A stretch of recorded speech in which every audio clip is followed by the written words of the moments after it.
Well, the Agents of Sabotage DLC is here, and with it comes new cars, features, GTA 6 backports, quality of life updates, bugs, glitches, and straight up disappointments. So today, let's cover every little detail that I've managed to find, from the cars to the business. Starting with the vehicles that we got on day one, the free Predator police boat would normally set you back over $3.7 million, which is the newest version of the Laser, an over-the-top price tag for a vehicle that's been in the game since 2013. However, it's not just the new-to-purchase vehicles that were disappointments. The brand new Jester RR wide body is unlike the 10F, Sentinel Classic, and the Brioso 300 wide bodies in the sense that it's not a Benny's upgrade. Instead, this $2.3 million car has no new customizations. As a matter of fact, it has no customizations at all. And I hope you like that livery, because you're stuck with it. You can't get rid of it. That's the car you're buying. The Banshee GTS, however, is the poster child of this DLC, and is a great car, but it could be better. Being the first Banshee since 2022, the GTS features an updated logo, likely from GTA 6. The GTS was also one of two HSW vehicles in this update. Costing an additional $1.9 million, this upgrade makes it the fastest land vehicle for top speed. The HSW Banshee GTS is only beaten by 13 planes, most of which are jets, topping out at 172.5 miles per hour. Though I do think this car could benefit from the small addition of different colored stripes on the livery. The white stripes are great and everyone seems to be using them, but if the stripes came in blue, red, and black, it would just lead to a lot more options. The Chavos V6 is a pretty nice car, but it doesn't come without its fair share of visual bugs. To start, the sun visor option actually clips with the windshield, causing this minor visual bug to occur, which is more visible while moving. Next, despite being a Karen car, the car showcases Dinka badging. Now, it is based on a Honda in real life, so maybe the naming was the incorrect part. This badging, however, also has an incorrect texture mapping if you apply the race grille modification option. Lastly, the Chavos V6 also has hidden extra options on its dash. If you purchase this car, these won't be visible. However, through the use of mods, it's clear to see that there's a phone holder and a fan available to spawn with this car. This can only really be seen on other cars that are found in the GTA 5 traffic spawn pool. So this leads me to believe that this could in fact be a GTA 6 NPC car that's just been backported into the game. The Terminus Patrol is similar to the regular Terminus, but it has the same issue with the missing glass near the rear of the vehicle, which would make it very difficult to secure a criminal if they can just climb out the back. Again, similar to many other vehicles in the game, despite the headlights, pod lights, and roof LED bar all working, the light bar on the push bar does not function, which is a little disappointing. The Caracara Pursuit also has this issue, as the LED light bar on its push bar also does not function. However, this isn't the only light bar issue this truck has. Thanks to my Discord, it was brought to my attention that the light bar on top of the truck is held on by Elmer's glue apparently, because upon a strong enough collision, they just slide right off. Moving to the back of the truck, it's important to mention that this truck has the unspoken feature of having a tow hitch, which means that we finally have another vehicle that can tow trailer. Oh, wait, no, never mind. It doesn't work. What was the point of adding a trailer hitch? You could have just saved the effort of adding it onto the new truck if you weren't going to make it work, because the original truck doesn't even have one! The Terabyte also got some new customizations, most notably the ability to add a master control terminal and the ability to peer off the radar. These cost roughly $500,000 each, while the collectible scanner costs about $1.3 million, which only tells you where the collectibles are if you're near the collectible. So you're better off just checking GTA Lens or GTA EU for a collectible map and doing it yourself manually. Fun fact, if you use this feature to find all 100 action figures, 50 signal jammers, 10 movie props, 100 LD Organics products, and all 54 playing cards, that would bring the total amount you'd make to only $666,000, which is roughly half the price of the scanner itself. Moving on to the drip feed, we'll eventually get 3 new drift cars, with the Jester Classic, Cheburek, and the Futo. The original Futo in the game is listed in the game files as Futo, while the Futo GTX is Futo 2. However, the drift version of the Futo GTX is called Drift Futo, while the new Drift Futo will be Drift Futo 2 because Drift Futo is already taken. This was likely a long-term oversight and just makes it a little confusing on the coding side.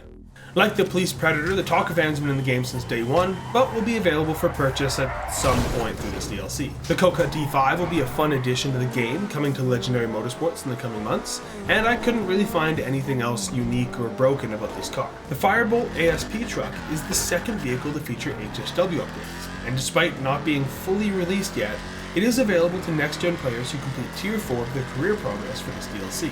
However, if you don't want to wait or don't have access to a new console, you can still test drive this truck as it appears during any of the FIB file missions belonging to Jody Marshall. However, when we do get this truck, you'll notice that there's an exhaust option that sticks out so far down that it could be comparable to the side steps on the Bail Enforcement van. Luckily, this exhaust doesn't actually have collision turned on, so it shouldn't affect the driving. Speaking of weird customizations, the Uranus Laws Speed features some unique options itself, being one of very few vehicles to have headlight wipers and the option to have a tri-level spoiler, which is ridiculous, but I love it.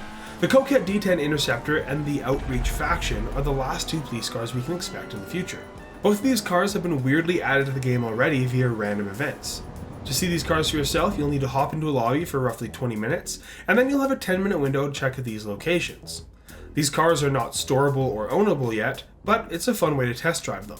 As you might notice, the Outreach Faction seems to give you a prompt for lowrider controls.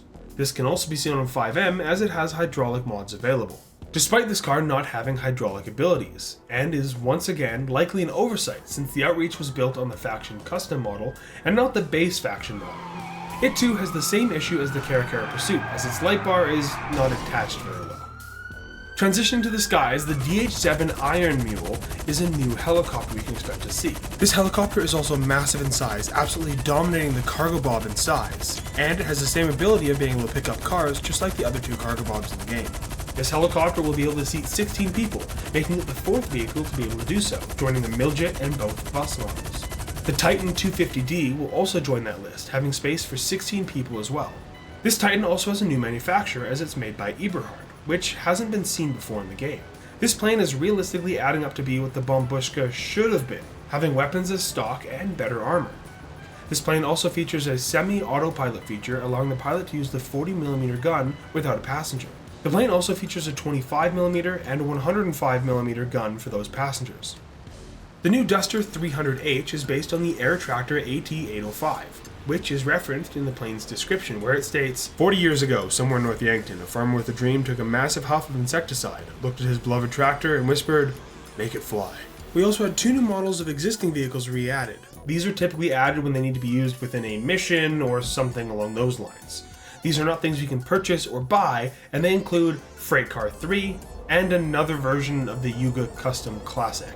Another huge step in the right direction for Rockstar was the addition of a lock-on jammer for 49 existing vehicles, 22 of which were removed from the in-game websites 18 months ago. All 22 of those vehicles have returned to the websites and are purchasable again. They include the Sterling GT, Comet SR, Stinger GT, Infernus, Cognoscenti 55, Cognoscenti 55 Armored, 9F, 9F Cabrio, Silvestra, XA21, S80RR, Z-Type, Baller LE Armored, RE7B, Zerosso, Cyclone, Neo, Locust, Batty 801RR, Cheburek, Double T, and the Buffalo S. Of these 49 vehicles, there's only one off-road vehicle, one van, two sedans, and 0 coupes or compacts. The fastest vehicles to receive this mod option are the Manchez Scout, Weevil Custom, Batty 801, Krieger, and the Z-Type. Here's the complete list on the screen. You can pause. Moving on. In the weapon category, we only received one new weapon this DLC, and it's currently only available in the gun van for GTA Plus members, but will be coming to next gen this month. There was also plenty of new anime clothing options, as well as one new hairstyle for men and one new hairstyle for women. Fortunately, this DLC didn't add any new trees, which is helpful to me because we're in the final window of my 100,000 sub goal of ranking every tree. But remember, this deal ends on New Year's, which basically means it's impossible and I'm never gonna have to rank every tree. A more plausible goal is my editor's goal of reaching 1,000 subs by the end of the year, in which case I would have to give him a $1,000 bonus. But again, that's nearly impossible because he's never even uploaded a video and I don't want to pay him. I need that money for my honeymoon. Without it, I'm just a guy in a silly outfit. And we can't have that. As the first of 2 properties that we can purchase in this DLC, the Darnell Bros Garment Factory makes a return from story mode. Having been owned by Lester in the past, it's fitting that we get the following message from him following the completion of our first FIB file job. And that's right, it looks like Lester has finally retired and went on to live the life he's always wanted with Georgina. Which, if you think about it, is kind of sad, because it's a subtle reminder that GTA 5's run is nearly over. The safe within the property has had a lot of people questioning where the money comes from and how exactly it can be improved. Well, sadly, it can't. The money just comes from the garment work that the ladies do upstairs, and it can't be changed. As an added feature, if you exit to the roof, you can actually sit on this couch and view the city. This may not seem like much, but we've not had a property that has an official outside seating area. So this could hint at us having seating areas outside in the future, such as, and bear with me here, I'm probably stretching, decks, pools, maybe a mansion with outdoor seating? With the property, you also gain access to 5 fast travel locations, most of which are located in the subway tunnels, which have always been one of my favorite ways to travel the map, so this was huge for me personally. These travel points can also be used to travel back to the factory. Unfortunately, that doesn't mean they're usable in the missions, which would have made them a lot more convenient. As a throwback to GTA Vice City and a potential reference to GTA 6, when you collect the Tiki statue in the Fine Arts robbery, you'll hear the original pickup sound effect from Vice City.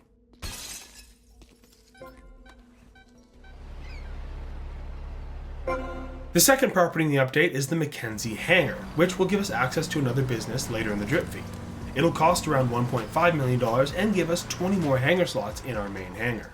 Lastly, covering some super quick quality of life updates we had, there was a change to the sirens in GTA 5. We now have the option to have the sirens on code 3 or code 2, which basically just means if you click the siren button once while the sirens are on, you'll turn the sirens off and the lights will stay on. Alternatively, you can just double click the button from the start and jump straight to only lights without even having to turn the sirens on. My one issue with this is the fact that we no longer have option to do a short burst siren, which is what happened prior to the update when double clicking the siren button. They sounded like this. I have learned that triple clicking the button does work, but it's a little bit more inconsistent. Rockstar's also made it so that upon starting certain missions, we'll receive 1 body armor, which is a welcome addition. Sadly, the nightclub bug allowing passive mode to force the Troublemaker popularity mission to spawn has been patched. However, the VIP guest mission has been buffed, as you can now drive a lot faster before the guest gets spooked. There's also a new safety and alerts tab in the pause menu, not sure exactly what it's for though. We also have raised payouts on drag and drift races. Again, a welcome change, but probably gonna get forgotten pretty quick. GTA Plus members now have the option to replace all destroyed cars without calling Moore's Mutual via the Vinewood Car Club app. Another super niche quality of life update is that the Candy Cane and Snowball Launcher are now storable in the gun locker, since apparently they weren't before this update. I had never noticed. The Bombushka once again received a buff, now taking 6 rockets instead of 4, which still sucks, and I would just wait for the Titan. And lastly, you can finally change the weather in stunt races, as long as the creator has gone into the settings of the job and made that an option. So there you have it, everything that I could find about this DLC. Sure, it's not everything, and we're gonna find more things as we go, but it's still a fair amount. So, what's your favorite part of the DLC?